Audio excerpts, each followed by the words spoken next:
بسم الله الرحمن الرحیم. دیوید طریقه اضافه کردن پروداکت در سایت تجارت به شما نشان میدیم. میتونین پروداکت های خود امپورت کنین و اد پروداکت، یک پروداکت جدید اضافه میکنین. به طور مثال ما یک نام یک پروداکت میتونم فرضاً دیسکاونت.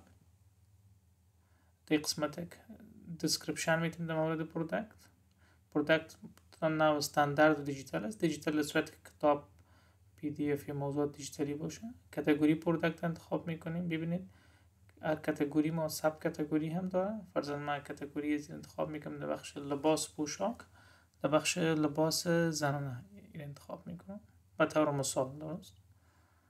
و یک عکس با کیفیت زیره که سایزش 560 در 560 پیکسل باشه اضافه میکنم. بعد از اینکه عکس اضافه کردم من میشه چندین عکس هم اضافه کنم. در قسمت ریگولر پرایس قیمت از چقدر است و در صورتی که تخفیف باشه سیل پرایس و کاست پر آیتم هر دیسکاونت چقدر با شما تمام شده، قیمت تمام شده میتونید شما نوشته کنین. مثلا ریگولر پرایس نوشته میکنم 500. فرضاً اگر 100 افغانی تخفیف است قیمت سیل پرایس 400 است و سیستم با ما تمام شده. این اختیاری است. سیل پرایس و کاست پر آیتم اختیاری است. درست است. در قسمت اتریبیوت ما میایم اتریبیوت اضافه میکنیم. اتریبیوت به خاطر از این است که پروداکت شما میتونه که سایزهای مختلف داشته باشه، رنگهای مختلف داشته باشه. در صورتی که سایز و رنگهای متفاوت نداشت باز شما میشه که قسمت اتریبیوت ایگنور کنید و هیچی را درج نکنید. درست است. فرضاً من سایز انتخاب کردم، میشه که دیسکاول ما سایز سمال داشته باشه. یک سایز دیگر هم اضافه میکنم میدیم. یک سایز دیگر هم چنان اضافه میکنم برش اکسل. درست است. سایز سمال میدیم اکسل.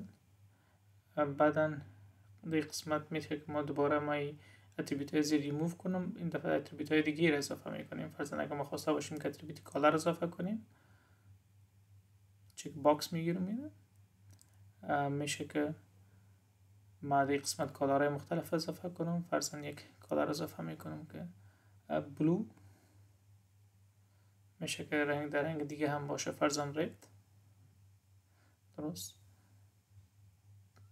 بعدا در قسمت وریشنش که شما انتخاب کنیم ما باید یک رنگ انتخاب کنم. بعدا ببینید جنریت بگویم نمیشه. وقتی ما باید یک رنگ انتخاب کنم من هم رنگ بلو هم رد انتخاب میکنم. بعدا به شما اینجا به صورت دیفالت نشان میده که رنگ بلویتان قیمتش چقدر باشه و رنگ ردتان قیمتش چقدر باشه و سل پرایسش هم نشان میده. در صورت که موضوعات بارکد سکیوریتیتان در استاک منیجمنت داشتید میشه از اون استفاده کنین. اگر نداشتین این را ایگنور میکنین. درست است.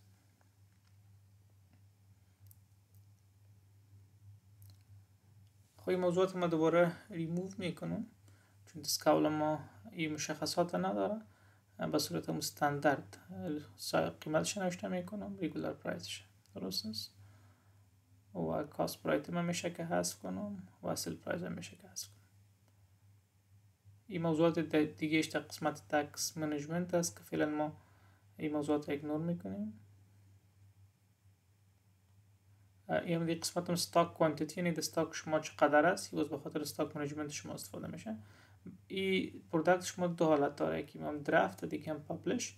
در قسمت پابلش اگه بیاین به شما نشان میده که یعنی پروداکت باید اضافه شه. بعد از برندش انتخاب میکنین و در قسمت تگ بعضی تگ های را میتین که در سرچ انجین این رو بشناسه. فرضاً من دیسکاول انتخاب کردم.